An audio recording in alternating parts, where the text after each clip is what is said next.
ওরে মানুষ হইছো বেহুশ দুনিয়ার পিছে, ওরে মানুষ হইছো বেহুশ দুনিয়ার পিছে, কি জবাব দিবি রে তুই আল্লাহর কাছে? হালাল হারাম না মানিয়া কত টাকা করছো কামাই, এত টাকা রাখবা কোথায়? কাপনের তো পকেট না, ঠিক না? টাকা পয়সা নিয়া কি কেউ কবরে গেছে? টাকা পয়সা নিয়া কি কেউ কবরে গেছে? কি জবাব দিবি রে তুই আল্লাহর কাছে, ঠিক না?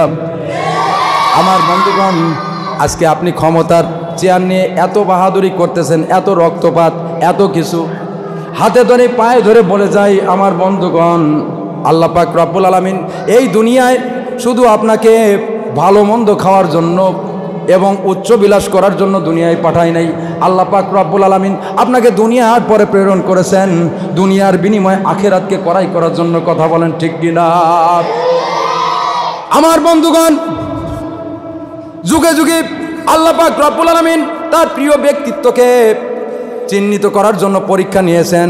যেমন এই মুহূর্তে আমার কাছে মনে পড়ে গেল আল্লাহর রাসূল বিশ্বনবী জনাবে মুহাম্মদুর রাসূলুল্লাহ সাল্লাল্লাহু আলাইহি ওয়াসাল্লামের প্রিয় সাহাবী হযরত খুবাইব রাদিয়াল্লাহু তাআলা এর কথা। খুবাইব যখন এক কালেমা মেনে নিলেন, খুবাইব যখন রাসূলকে নেতা হিসেবে মেনে নিলেন, খুবাইব যখন আল কোরআনকে সংবিধান হিসেবে মেনে নিলেন, খুবাইব যখন আল্লাহর নবীকে নেতা হিসেবে মেনে নিলেন, আল্লাহকে রব হিসেবে মেনে নিলেন, তখন গোপনে গোপনে যখন মদিনায় দিন প্রচার করতে লাগলেন, তখন আবু জাহেলের বাহিনী এসে, আবু জাহেলের সাঙ্গপাঙ্গরা এসে যখন এটা জানতে পারলো, তাকে ওখান থেকে ধরে নিয়ে মক্কায় চলে আসলো। কথা বলেন ঠিক কিনা? মক্কা এসে বলল, খুবাইব শোনো, তুমি যদি তোমার সিদ্ধান্তে অটল থাকো, আমি শেষ করে দিচ্ছি, এখনই শেষ করে দেবো ইনশাল্লাহ।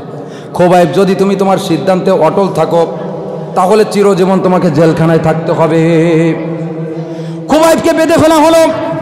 বলল, খুবাইব, যদি তুমি তোমার সিদ্ধান্তে অটল থাকো, তোমার নীতিতে অটল থাকো, যদি তোমার ডিসিশন চেঞ্জ না করো, তাহলে এই মুহূর্তে এমন হতে পারে তোমাকে ফাঁসিতে ঝুলতে হতে পারে এবং গভীর অন্ধকার কবরে আজীবন থাকা লাগতে পারে। কথা বলেন। খুবাইব বলল, আবু জাহেল শোনো, তুমি আমার শরীর থেকে শিরা উপশিরা এবং প্রত্যেকটা রক্তপিণ্ড যদি আলাদা করে ফেলো, যে আল্লাহকে আমি রব মেনেছি, যে কোরআনকে আমি সংবিধান হিসেবে মেনে নিয়েছি, আমি যে দিন ইসলামকে দিন হিসেবে গ্রহণ করেছি, যে আমি আল্লাহর নবীকে নেতা হিসেবে মেনে নিয়েছি, আমার জীবন চলে যাবে, কখনো আমি আমার সিদ্ধান্ত পরিবর্তন করব না। জোরে বলি সুবহানাল্লাহ। এটা বলার সাথে সাথেই আজ যদি খুবাইবের উপরে একের পর এক স্টিম রোলার চালানো হলো, খুবাইবকে গভীর অন্ধকার কবরের গভীর অন্ধকার কারাগারের ভিতরে নিক্ষেপ করা হলো। সেখানে সমস্ত প্রকার খাবার পানীয় থেকে খুবাইবকে বঞ্চিত করা হলো। খুবাইব বলল, আমাকে সমস্ত কিছু থেকে বঞ্চিত করো, কিন্তু আমাকে কখনো কোরআন থেকে বঞ্চিত করো না। আমাকে একটা কোরআন, একখানি কিতাব আমার হাতে দাও, যাকে আমি সমস্ত অবস্থায় আমি বুকে নিয়ে থাকতে পারি, আমি আমল করতে পারি। জোরে বলি সুবহানাল্লাহ। রাত্র 12টা যখন বেজে যায়, হযরত খুবাইব তখন মধুর সুরে কোরআনুল কারীম তেলাওয়াত করে। খুবাইব যখন কোরআনুল কারীম তেলাওয়াত করে, আড়াল থেকে কে যেন আঙ্গুরের ছড়া এনে ধরে। খুবাইব একটা করে আঙ্গুর খায় আর আল্লাহর কালাম তেলাওয়াত করে। জোরে বলে সুবহানাল্লাহ। আমার বন্ধুগণ, যুগে যুগে সেই জামানায় কোরআনের হক প্রচার করতে গেলে, আল্লাহর দিনকে প্রতিষ্ঠিত করতে গেলে আবু জাহেল এসে বাধা সৃষ্টি করত। আর বর্তমান জামানায়, বর্তমান বিশ্বে কোরআনের হক প্রচার করলে যারাই বাধার সৃষ্টি করবে, বুঝতে হবে আবু জাহেলের রক্ত ওদের শরীরে প্রবাহমান। কথা বলেন ঠিক কিনা?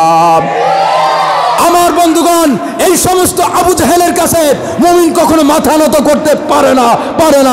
কথা বলেন ঠিক কিনা? আমার বন্ধুগণ, আমি আপনাকে একটা কথাই বলে যাই, সেই কথা হচ্ছে, আমাদের জীবন চলে যাবে, তারপরও আমরা কখনো আমাদের ঈমান হারাবো না। এই মতের পক্ষে রাজি আছি কারা কারা? দু হাত তুলে আল্লাহকে দেখায়। লিল্লাহি তাকবীর, লিল্লাহি তাকবীর।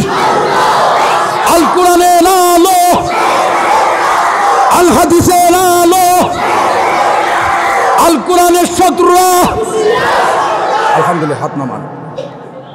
আমার বন্ধুগণ, সেই সময় খুবাইবের উপরে